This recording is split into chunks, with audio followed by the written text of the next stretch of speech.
L'Association régionale d'expansion économique de Bonoa et des Bangor a tenu son assemblée générale élective le samedi 14 mars au foyer des jeunes de Bonoa dans une atmosphère à la fois solennelle et empreinte de tradition.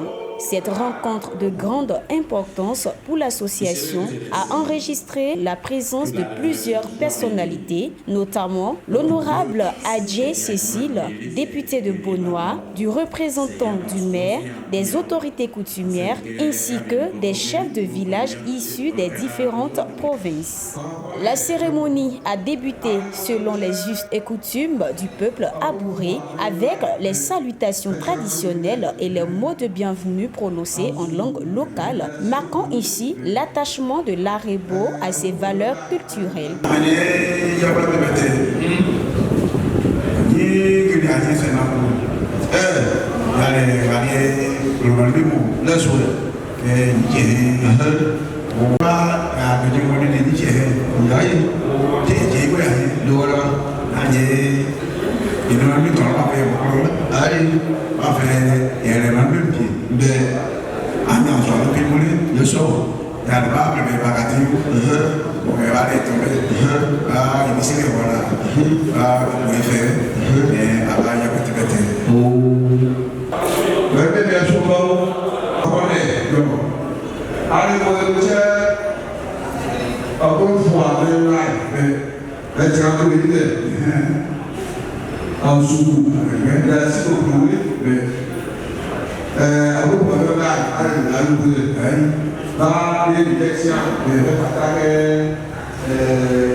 Conformément aux tests régissants, l'association notamment, en fin de mandat triennal, le président du bureau exécutif est tenu de présenter son bilan. Relativement aux tests qui régissent l'Arebo, au terme de 3 ans, le président du bureau exécutif a le devoir de présenter son bilan.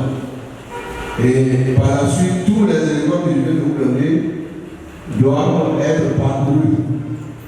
Et puis, s'impose le renouvellement des organes. Donc, c'est ce qui va se passer à présent.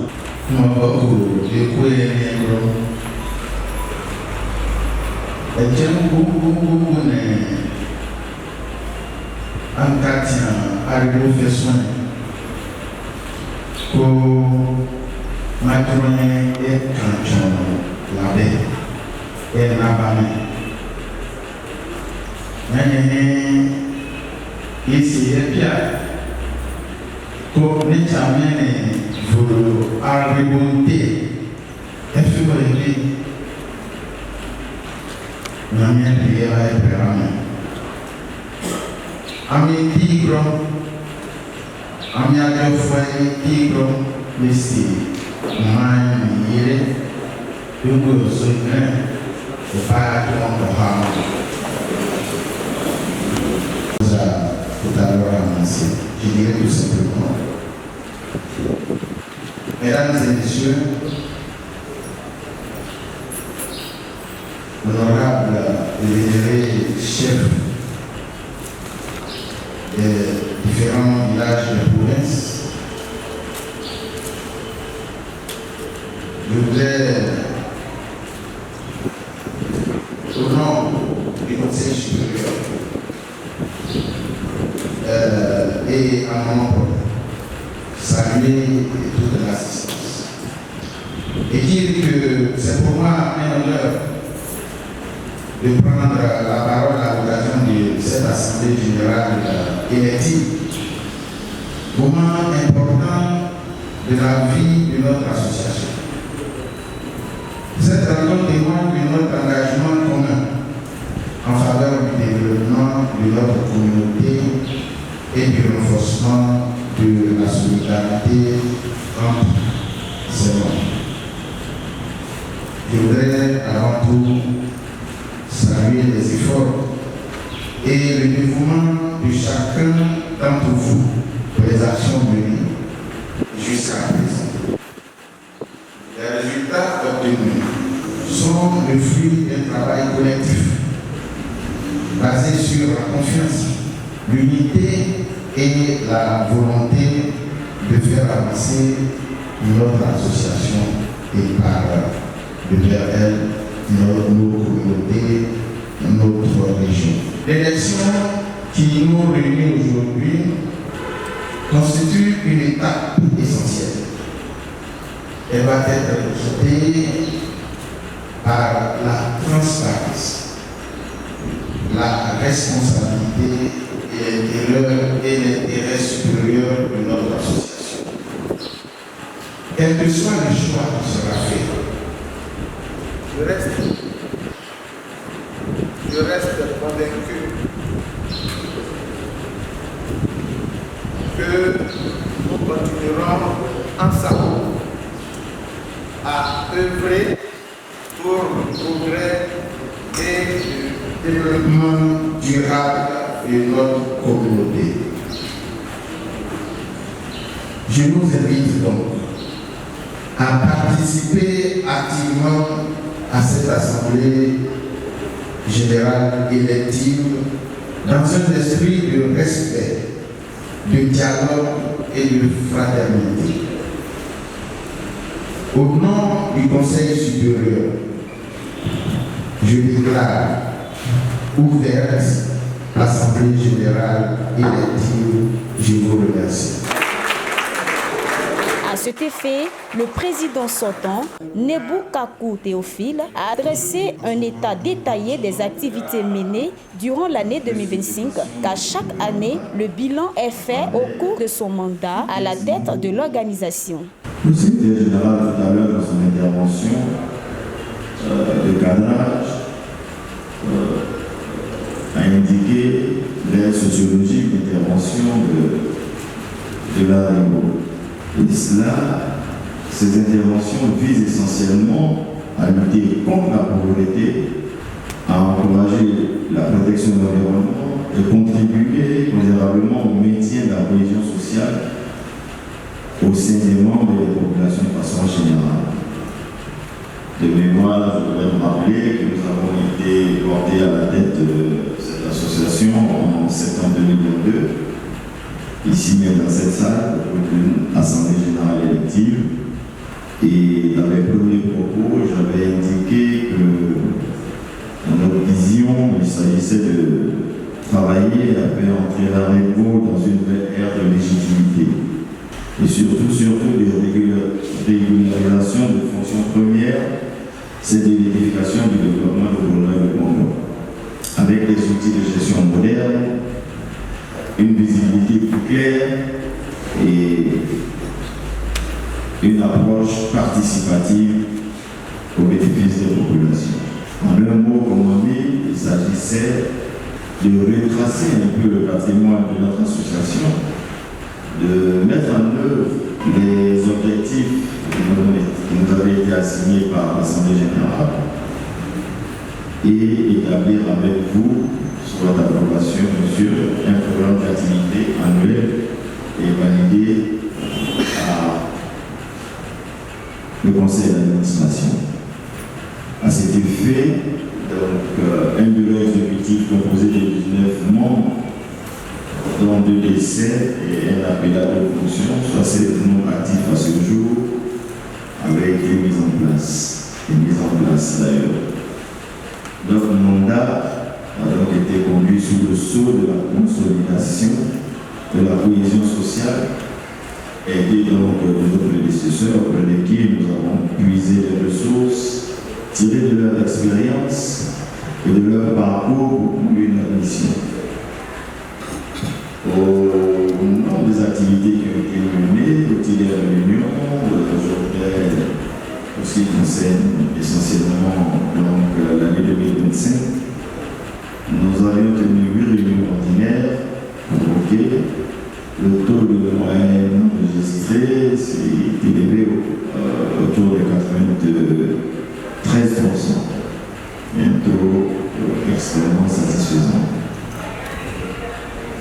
Dans un souci de transparence, son collaborateur a intervenu pour apporter des précisions sur la gestion financière. Il a exposé les budgets mobilisés, les différentes dépenses effectuées, ainsi que l'utilisation des ressources de l'association.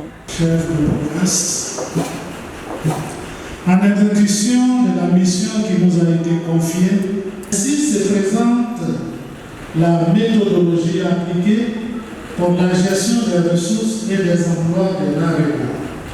Les ressources, appelées encore les recettes. À titre de rappel, les ressources de l'AREBO selon les statuts et règlements intérieurs devraient provenir des cotisations de ses membres, que sont tous les fils de la région, travailleurs intellectuels et travailleurs planteurs, commerçants et autres. Elles proviennent également des dons et legs et des redevances et subventions, des produits d'activité génératrice de revenus autorisés par l'Assemblée générale en conformité avec la loi sur les associations. Mais, depuis 1990, il n'y a plus eu de cotisation. Exceptionnellement, au titre de l'exercice 2025, les membres du bureau exécutif ont procédé à une cotisation à hauteur de 20 000 francs par membre. De ce fait, les ressources de l'AREBO proviennent essentiellement des redevances coutumières payées par la SAPH relativement à l'exploitation des terres de Congo. Sur la période sous-revue, les redevances dont les montants varient en fonction des cours de marché et agricoles s'élèvent à 27 982 537 francs.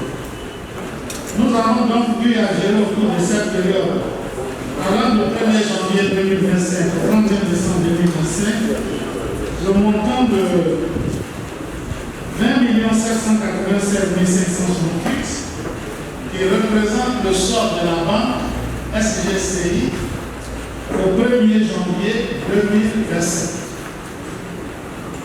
1 017 358 plus 4 millions, le solde ordinaire CASUPO, plus 6 730 000 qui représente le DAP chez CASUPO et 319 563 qui étaient les intérêts du DAP, dépôt à terre, plus les 27 982 357. Nous avons reçu 3 millions de Côte d'Ivoire tourisme qui devraient être reversés au carnaval. Plus une régularisation de la banque de 4 millions. Ça nous fait un total de 64 463 036. Il a également rappelé que la trésorerie fait l'objet d'un bilan annuel rigoureux. À l'issue de ces présentations, l'AREBO affiche une situation financière saine avec un excédent de trésorerie positif. Notre association présente un excédent de trésorerie positif de 22 929 105 plus 11 353 621 plus 1 145 955. Le quitus a ainsi été accordé au bureau sortant par l'ensemble des membres présents, saluant une gestion jugée satisfaisante. C'est vrai, lorsque le trésorier a donné son bilan général, vous vous rendez compte qu'il y a de l'argent dans la caisse, et donc je reviens dans vos observations. Vous savez, chaque année, on fait un budget. On s'est dit, ce que nous avons comme budget, par exemple, c'est 60 millions. Et donc, il y a des rubriques d'exécution du budget. Lorsque nous avons parcouru les documents qui nous sont parvenus, on s'est rendu compte que ce budget a été exécuté autour de 17%. Et c'est pour cela qu'il y a de l'argent qui est resté dans la caisse. Ça veut dire que nous avons fait des rubriques pour lesquelles on devait effectuer des dépenses, mais ces dépenses n'ont pas été faites. Je pense que là, pour une structure de développement, il faut qu'on y pense. Et ça fonctionne, ça qu'on fait le budget. Le budget, c'est comment faire pour travailler. Et donc, si on ne peut pas travailler, vous allez vous rendre compte que la réponse sera seulement une caisse de résistance où les gens viennent, on a besoin de différentes méthodes, et après on va assurer. Donc, ça, c'est la première observation. La deuxième observation, comme je l'ai dit tantôt, il faut féliciter le général. Parce que les comptes qui nous a facilité la tâche, les documents mis dans notre position sont vraiment très clairs. Et donc, on a vu cette transparence dans la gestion des ressources de l'AREBO. Troisième observation, c'est que l'AREBO se nourrit seulement que des subventions. Ça veut dire que si je vais mater, et comme vous le savez, nous sommes en train de se battre pour faire le cadastrage des terres. Cela va sans dire qu'il y aura des frictions. Jusqu'après, il faut pouvoir se mettre d'accord pour voir le montant des redevances qu'on doit avoir. Alors, si le conflit est, et qu'on a 5 ans ou 10 ans pour résoudre, vous convenez avec moi que l'AREBO sera paralysé parce qu'il n'y aura plus de subventions. Et donc, il faut y réfléchir. Troisième chose, ça fait pratiquement, si je ne m'abuse, au moins 20 à 25 ans que nous organisons le concours. Malheureusement, c'est une activité qui ne se finance pas. Et là, on est obligé de subventionner le concours. Pourquoi comment se fait-il que nous, peuple de Bono, à un écart que cela récolte, ne pouvons pas faire un lobby au niveau de l'État pour que l'organisation du Popo soit inscrite au budget général de l'État, comme ça se fait ailleurs. La PISA, par exemple, c'est inscrit au budget de l'État. L'État soit qu'il aura des difficultés pour faire la PISA. Pareil pour le fumier. Le fumier, ça il n'y a pas longtemps que le fumier a commencé. Mais j'ai un budget de l'État. Donc je pense que nous avons suffisamment des cadres qui sont le ministère de l'économie et des finances, dans pratiquement toutes les structures. J'interpelle le président qu'on mène la réflexion si c'est pas du lobby ou du lobby, pour qu'au moins on sait que chaque année, l'État dégage un certain nombre de moyens pour l'organisation du gouvernement. S'en est suivie la phase élective conduite par la génération au pouvoir conformément aux traditions organisationnelles de l'association. Dans ce processus basé sur le consensus, la parole a été donnée aux membres, les Nungju, afin de désigner le successeur du président sortant. Nous sommes donc à la table de séance pour procéder à l'élection du président du bureau exécutif et des membres du commissariat aux comptes. Je voudrais rappeler rapidement notre rôle. Il s'agit d'organiser le processus électoral, de garantir la transparence et l'impartialité, de superviser le déroulement de l'Assemblée élective et de proclamer les résultats. Et puis, après, rédiger un rapport. Donc, c'est essentiellement notre rôle. Au rien de l'événement, c'est que le peuple est va gagner le temps de à irrégulier. Pour personne de donner à part, à nous vaya musini hapa ajani hapa uskui akonta ndio ya jina eso ndio ni mama ya musini ya ndio ndio kara ndio ndio basi ndio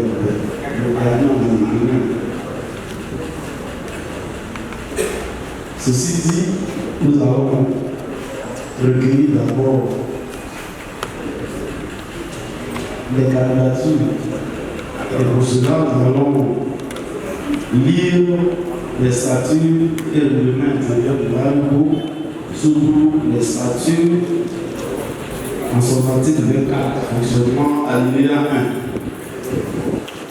1. Il est écrit: la présidence du bureau exécutif est tournante et réservée exclusivement au quartier de Beaudoin dans l'ordre ci-après: Koumassi, Pénéry et Bronco.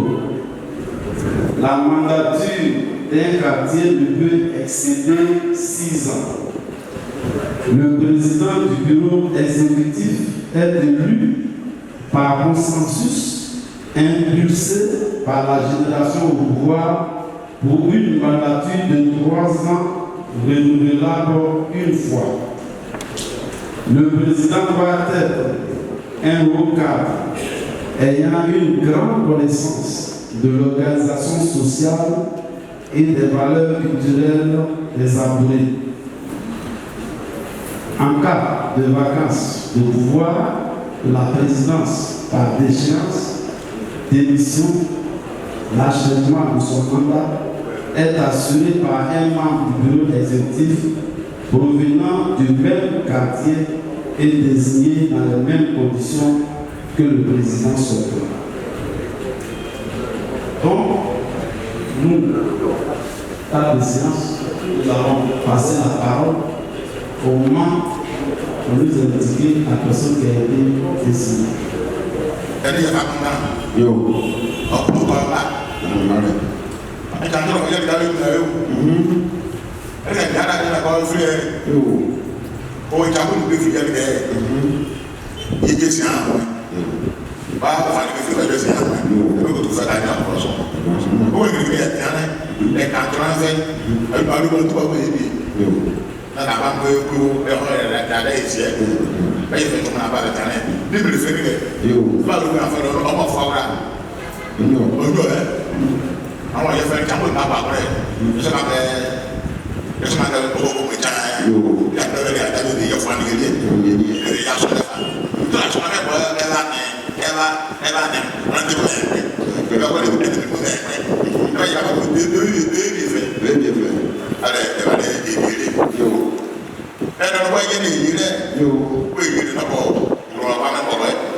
À l'issue des consultations, la génération au pouvoir a décidé de reconduire Nebou Théophile à la tête de l'Arebo pour un nouveau mandat.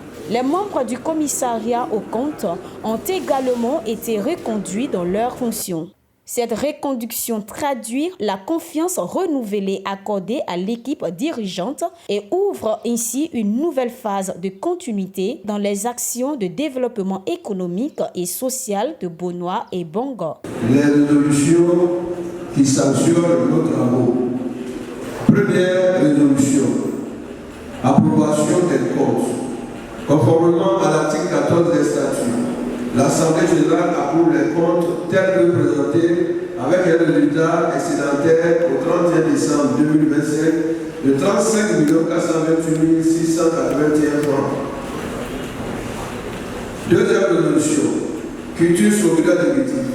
Conformément aux dispositions statutaires, en son article 14, l'Assemblée générale, après audition de la forme et des discussions qui s'en sont suivies, donne culture solidaire de Biti et décharge de commissaire au compte.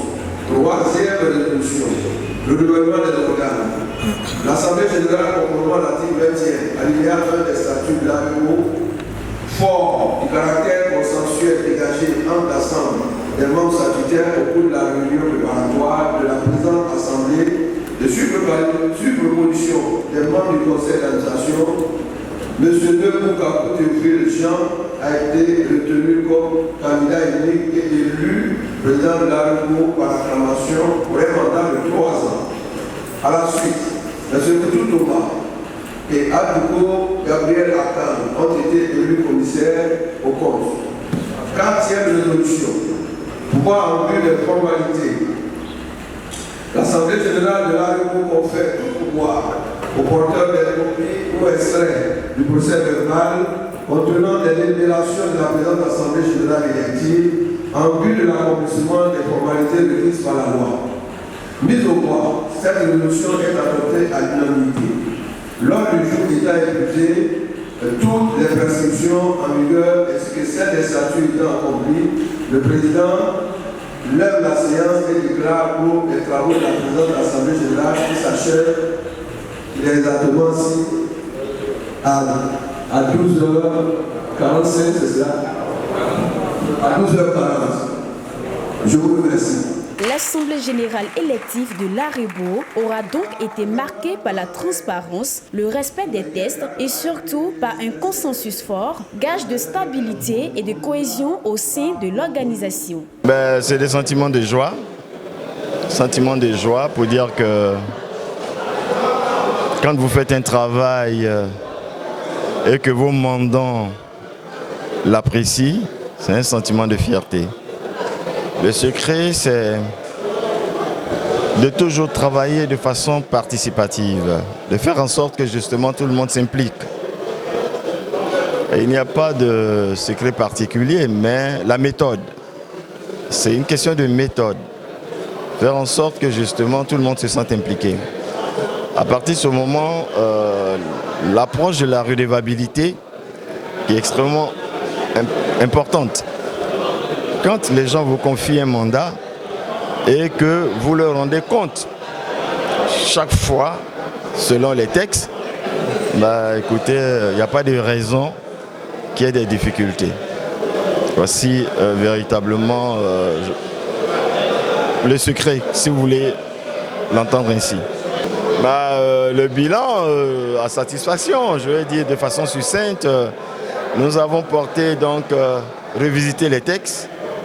nous avons fait en sorte qu'aujourd'hui, l'Arebo est doté de textes beaucoup plus flexibles qui préservent l'Arebo d'un certain nombre de préoccupations.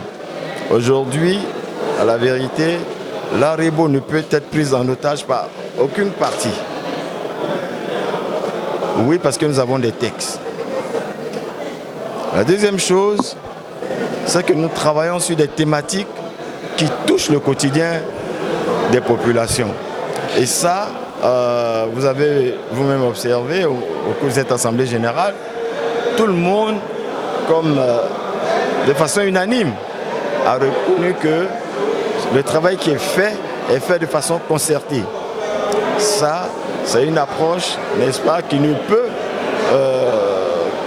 que permettre l'obtention des résultats tangibles. Et puis, les préoccupations, certaines réflexions sont menées dans le souci d'aller plus loin. Donc, à la vérité, le bilan, il est positif. Et nous avons été ce matin conviés à l'AG de l'Arebo, l'AG élective de l'Arebo. Nous sommes venus, tout s'est bien passé. Vous savez qu'à Bonois, c'est une grande organisation.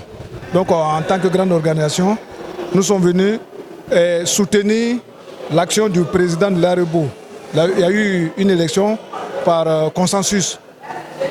Depuis la présidence jusqu'au commissaire au compte, tout s'est bien passé. Vraiment, nous sommes satisfaits, nous sommes contents de ce qui s'est passé à Bonois ce matin. Et c'est un grand événement. C'est le peuple abouré qui gagne. Donc, je dis merci à tous ceux qui sont venus assister à cette AG et que Dieu nous donne longue vie et nous assiste, nous donne la santé pour que l'année prochaine, on vienne assister à la prochaine AG.